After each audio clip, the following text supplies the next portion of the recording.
क्या 15 मिनट के लिए पहुंचे है? प्लास्टिक तोड़ेंगे हमारे घर का। अब हम थक चुके हैं। ऐसे हम लोग बहुत हंस रहे हैं। जो हंस रहे हैं वो तन्नू को भी रीजन पता है, मुझे पता है। क्या? तो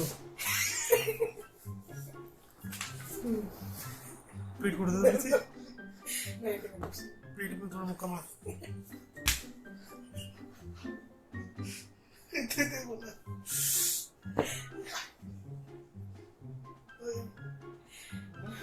ये बंदा वीडियो नहीं बना रहा इसलिए इसको मुक्का पड़ा है। ये हाल होता है। ये बिहाइंड द सीन्स है। बिहाइंड द सीन्स पति पे अत्याचार होता है ये एक अगर देखा जाए तो ये प्रेगनेंसी का वो है, आप फायदा उठा सकते हो ना, कुछ भी कर सकते हो। जिंदगी क्या बताएं, जिंदगी बर्बाद। ये बुक्स खोल के ऐसे बैठ जाती है, इसके एग्जाम्स। मुझे याद रहे इसलिए मैं खोल के बैठ सकती हूँ। Hi guys, welcome back to my channel Tarneek. I hope all of you are doing well. You all are great, safe, happy at your place. So welcome to part 3 of pregnancy story. And और इसमें हम second trimester cover करेंगे। हाँ, कि इसमें हम second trimester में तन्नू को क्या क्या प्रॉब्लम हुई, तनु is my nickname. तरुणीत Kaur ji को क्या प्रॉब्लम हुई, हम वो कवर करेंगे। प्रॉब्लम, हाँ सेकंड ट्राइमेस्टर में मुझे काफी प्रॉब्लम आई मीन क्या चीजें हुई, प्रॉब्लम नहीं क्या चीजें हुई। ये प्रॉब्लम्स तो हुई थी, मतलब सेकंड ओके जो सेकंड ट्राइमेस्टर है उसमें कहते हैं that it is called baby moon, like honeymoon period of pregnancy, but it was not for me. जब सेकंड ट्राइमेस्टर मेरा स्टार्ट हुआ था from 14th week to 26 week तक आपका जो होता है सेकंड ट्राइमेस्टर होता है, 3 months कवर होते हैं इसमें। सो जो मेरा जब वो स्टार्ट हुआ था इट वाज नॉर्मल, लाइक मेरा first trimester as you watch in my first second part of the video in first trimester, मेरा जो फर्स्ट ट्राइमेस्टर बहुत नॉर्मल था। So I said maybe second trimester सब कहते हैं तो नॉर्मल ही होगा, but it was not that bad, but it was bad because I was not expecting that much. तो मुझे सबसे पहली दिक्कत होनी स्टार्ट हुई थी मेरे जो ये साइड है, मतलब फ्रंट साइड जो है, ऊपर वाली साइड जो है हाथ की, ये बिल्कुल ओवर ड्राई, रैशेस हो जाते हैं, देन रैशेस, देन वो एक दर्द भी होती थी, लाइक वो स्ट्रेचनेस होती थी। तो this is all due to you know ये प्रेगनेंसी। मुझे समझ नहीं आ रहा था, मैं ये देखती रहती थी, हम लोग ये सोचते रहते थे कि किस चीज़ की वजह से हो रही है, किस चीज़ की वजह से प्रॉब्लम हो रही है, ये देखो, बट ऐसा कुछ नहीं था। वो बाद में पता लगा, मैंने मम्मी से पूछा था तो she said this is the symptom, ये सिम्पटम होता है। अचानक से दाने आने लग जाते थे ना, रैशेस ही होते हैं, रैशेस ही, स्किन ऐसा हो जाता थी, स्किन ऐसा हो जाता था, फट जाएगी, फट जाती है, ऐसा हो जाता था। और जो मेरा नेक्स्ट स्कैन था it was level 2 scan, that is called anomaly scan. Every scan में आपको आपका जो जितने वीक्स हो चुके हैं वो आपको एग्जैक्टली बताता है। एंड जो ये अल्ट्रासाउंड, ये जो लेवल 2 स्कैन है, it is also called TIFFA scan ना, anomaly scan. It is very important क्योंकि इसमें स्कैन सारे ही इंपॉर्टेंट है, वो करवाने ही पड़ते हैं, क्योंकि ऑब्वियसली यार अगर ये स्कैन्स बने हैं तो किसी चीज के लिए बने हैं ना, इसमें आपको प्रॉपर जो बच्चे की ग्रोथ है, लेंथ, हर एक चीज की, हाथ पैर, इससे पता चल जाता है कि अगर कोई बच्चे में अगर ग्रोथ नहीं हो रही तो उसकी मेडिसिन शुरू हो जाती है, इंजेक्शन स्टार्ट हो जाते हैं, सर्विकल लेंथ है आपकी, फीटल हार्ट बीट जो है वो प्रॉपर्ली इंक्रीज हो रही है या नहीं हो रही है। तो इसका जो एक अच्छा पार्ट है स्कैन का वो ये होता है कि इसमें आपको थोड़ा सा एक लुक मिल जाती है आपके बेबी के फेस की, like you will get first picture of the baby that we do have. तो इसमें लेंथ, मतलब प्रॉपर हाथ कितने लंबे हैं, बच्चे की डायमेंशंस का पता चल जाता है, डायमेंशंस पता चलती है, फीटस की इसमें वेट पता लगता है, that is also very important कि वेट जो है वो कितना होना चाहिए, क्योंकि अब वेट बढ़ना स्टार्ट होता है तो वेट कितना हो रहा है, वेट भी प्रॉपर्ली बढ़ रहा है या नहीं बढ़ रहा है। सो दैट्स व्हाई अल्ट्रासाउंड जो होते हैं वो जरूरी होते हैं फॉर मी। हम लोग यही सोचते हैं क्योंकि हमें डॉक्टर कहते थे कि कोरोना चल रहा है, सो इसलिए आप लोग ध्यान से केयरफुली सब कुछ अपने आप को प्रॉपरली सेफली से जाओ और सेफली सब कुछ करो, क्योंकि और कहते हैं कि जो प्रेग्नेंट लेडीज होती हैं उन्हें जल्दी कैच करता है प्रेग्नेंट लेडीज और ओल्ड लेडीज या जिसको एग्जिस्टिंग कोई प्रॉब्लम उसको जल्दी पकड़ता है भाई। बट ठीक है, राइट, अभी तक तो वी आर सेफ, क्योंकि हमें पहले हो चुका है। हुआ नहीं था एक्चुअली, माइल्ड सिम्टम थे बट इसकी देखेंगे शायद we will make a very, क्योंकि बहुत कॉमेडी वीडियो बनने वाली है, क्योंकि अगर ये हम बनाएंगे भी तो मैं अपने सारे कजन्स के साथ बनाऊंगी। मैंने एक बार बोला था क्योंकि हमको एक को नहीं हुआ था, हमें 25 जनों को हुआ। 20 से 25 जने थे, 20 सारी पूरी फैमिली अराउंड 15-20 बंदों के आसपास हुआ था। सो अगर ये वीडियो मैंने बनाई तो मैं अपने कजन्स के साथ ही बनाऊंगी, क्योंकि सबको हुआ था और कैसे कैसे हुआ था वो भी हम उस वीडियो में सब कुछ बताएंगे, राइट।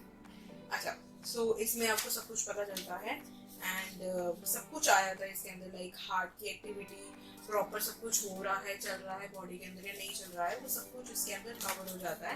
एंड मेनली आपको इसमें एक फोटो दिखती है, जो वो हमें नहीं पता था, वो हमें स्कैन के बाद ही पता लगा, तो लाइक फोटो देखी हमने।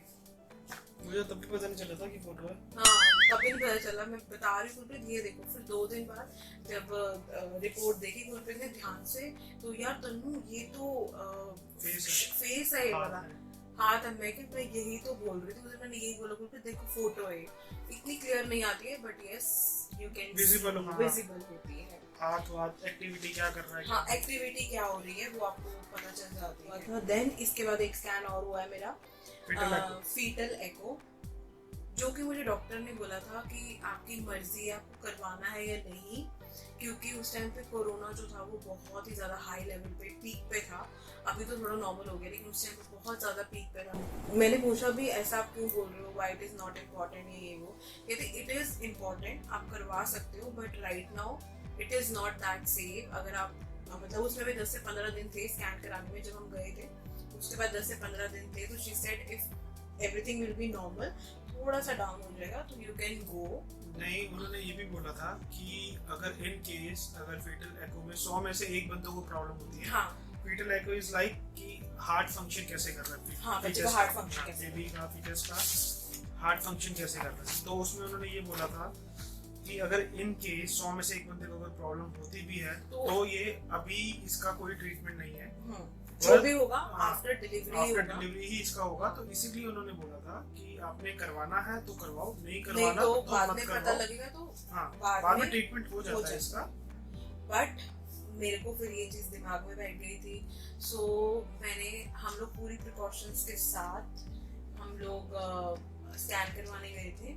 मैंने करवाया था एंड स्कैन वाज नॉर्मल। 100 में से वो डॉक्टर ने बोला 100 में से सिर्फ एक किसी को होगा, 100 में से 5% वो भी ज्यादा कोई वो नहीं होता, वो क्योरेबल होता है, but after birth after delivery के बाद ही आफ्टर डिलीवरी ही मेडिसिन वगैरह होती है उसकी, वो रेक्टिफाई हो जाता है, उसमें ऐसे कोई प्रॉब्लम नहीं होती। लेकिन अभी अगर कोई प्रॉब्लम आती है तो it will not be curable या it will not be treatable, तो इसीलिए बाद में ही होगा। अगर आप नहीं कराओगे तो बाद में हो जाएगा, बट इट्स गुड कि हमने करवाया, क्योंकि इसमें clear not that clear but yes mid clear जो थी काइंड ऑफ क्लियर बेबी की पिक्चर आ गई इसमें भी दैट वी हैव। इसमें तो कुछ ज्यादा ही क्लियर आई थी एंड जो एक्टिविटी उस टाइम पे बच्चा कर रहा होता है, ये यहाँ पे तो कुछ ज्यादा ही एक्टिविटी थी, ठीक है। एंड प्रॉपर ऐसे हाथ रखे हुए दोनों तरफ, हाथ ऐसे करके एंड प्रॉपर आया था। एंड मैं तो लाइव देखती हूँ जब स्कैन होता है, तो मैंने तो इस बार लाइव देखा था। तो व्हाट ही और शी हूसोएवर इज, जो भी बच्चा कर रहा था मैंने तो लाइव देखा था, सो मैंने आके बताया था। देन उसके बाद स्कैन में प्रॉपर इमेजेस वगैरह आ गई थी दैट वी हैव थी। मेरी आयरन कैल्शियम वगैरह मेडिसिन जो है वो ऑलरेडी चल रही है। ऑल्सो मुझे स्वेलिंग बहुत हो रही है, अभी भी हो रही है स्वेलिंग, मेरे पैर सूज जाते हैं, हाथ वगैरह। Right now also I am having swelling. और मैं अगर कभी वीडियो भी बनाती हूँ ना, तो मैं वो मेकअप वाली वीडियो भी इसीलिए ज्यादा नहीं बना पा रही, बनाई भी नहीं पसंद आती क्योंकि पूरा स्वेल्ड फेस आता है और फेस पे काफी पिगमेंटेशन भी हो गई है as I am doing skin care. Still it is very normal, it is natural. जो सिम्टम्स हैं प्रेगनेंसी के सिम्टम्स हैं कि सिम्टम्स हैं, फेस थोड़ा हैवी हो जाएगा या नोज हो जाएगा। एंड मेरी नोज जो है ना बहुत हैवी हुई है, मतलब हैवी पूरी स्वेल रही है। मतलब अगर मैं पिक्चर अगर अपनी पहले वाली देखूं दिसंबर से पहले की और अभी की, मेरी नोज ही स्वेल है ज्यादा। और पिंपल्स भी हैं। पिंपल्स तो ये तो आम है, ये तो आम है। वैसे पिंपल्स बहुत कम हुए थे, है ना। हाँ, और मेरे को बॉडी एक रहना बहुत ज्यादा, एंड मैं ज्यादा देर तक खड़ी नहीं हो सकती थी सेकेंड ट्राइमेस्टर में। अभी भी वैसे ये चीज़ कंटिन्यू है, लेकिन सेकेंड ट्राइमेस्टर से बहुत ज़्यादा कम हो गई है अभी थर्ड ट्राइमेस्टर में। बट मैं जब उठती थी तो अगर मैं सीधी सोई हूँ तो उठने के बाद मेरे को बैक एक फुल रहता था। बैक एक तो रहता ही था, स्ट्रेट नहीं सोना होता। ये कहते हैं कि वो पूरा ना वेट आता है आपका, पीठ पे वेट आता है ना, इसीलिए। एंड हालांकि बहुत कंफर्टेबल होता है सीधे सोना, बट बाद में दर्द हो गया है। और कोकोनट वाटर तो इसको फर्स्ट डे से ही पिलाया। हाँ, कोकोनट वाटर मेरा फर्स्ट डे से कंटिन्यू था because it is very good for your foetus. सो इसीलिए मेरा फर्स्ट डे से ही मेरा कोकोनट वाटर, जो कि मैं बिल्कुल भी नहीं पीती थी, मुझे बिल्कुल टेस्टलेस लगता था, बट यू नो जब आपको लेना होता है तो आपको लेना ही है। तो मेरा कोकोनट वाटर मैंने पीना स्टार्ट किया एंड अभी तक चल ही रहा है।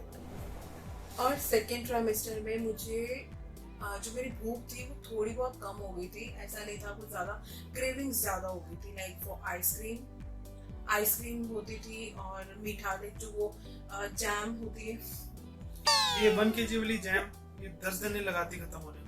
1 किलो वाली जैम हम पूरी लेके 1 kg वही वो पूरी खत्म हो गई। अभी हम और लेके आए हैं क्योंकि मेरे को जैम अच्छी लग रही थी। वो भी खत्म होने वाली होगी, अभी देखा नहीं फ्रिज।